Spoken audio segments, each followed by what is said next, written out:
I'm Faye Watt, and let's queer up South Florida and Florida.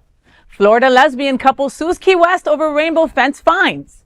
A lesbian couple in Key West is suing the city after receiving fines for painting rainbow colors on their fence in protest of the removal of pride crosswalks. The federal lawsuit, backed by the American Civil Liberties Union, argues that city officials selectively enforce local code rules against LGBTQ-related expression, violating the First Amendment protections.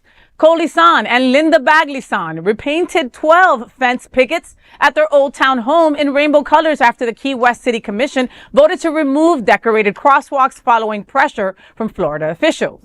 The move came after transportation officials across the state pushed to eliminate rainbow street art, claiming public safety concerns. According to the lawsuit, more than 50 homeowners across Key West later painted rainbow fences in solidarity.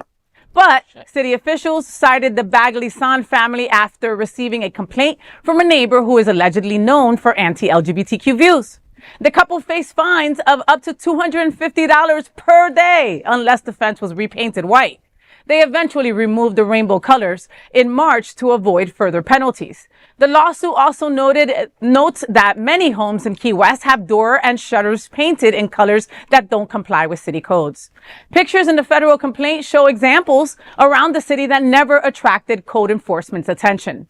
That suggests it's the use of the colors in a familiar pattern associated with the rainbow flag and the queer rights movement that triggered enforcement.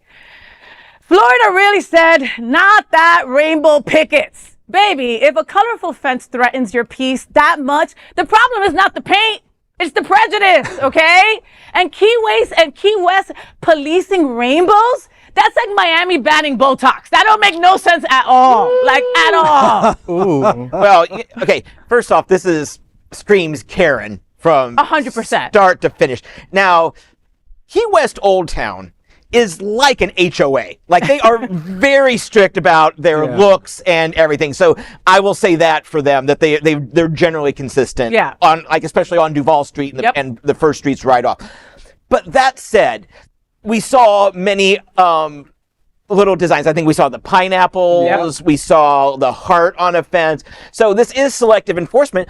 I from the way I read this story and from what I've heard down in Key West, is Key West didn't go after them. This is the neighbor, and if the neighbor has a legitimate complaint, whatever's driving it, Key West kind of has to go after and enforcement. And enforcement. So, but I'm just saying, the woman who complained, her grass better not be taller than 2 1/8 inches, because we are going to be out there measuring every single day, and bitch, you're getting fined. Yeah. How wonderful is it that a bunch of other neighbors painted their fence in solidarity? I'm going to take that part of the story and kind of like hold it close to my heart, because I thought that was wonderful. I love that they did that, because in a very contentious time like now, where the governor is homophobic and has gone after rainbow crosswalks, I don't think it is a stretch for people to assume that it is singling out those individuals or that it's like a homophobic attack. But to see the community come together in solidarity, that is what it's all about. And I think that from this story is what gives me a sigh of relief and hope.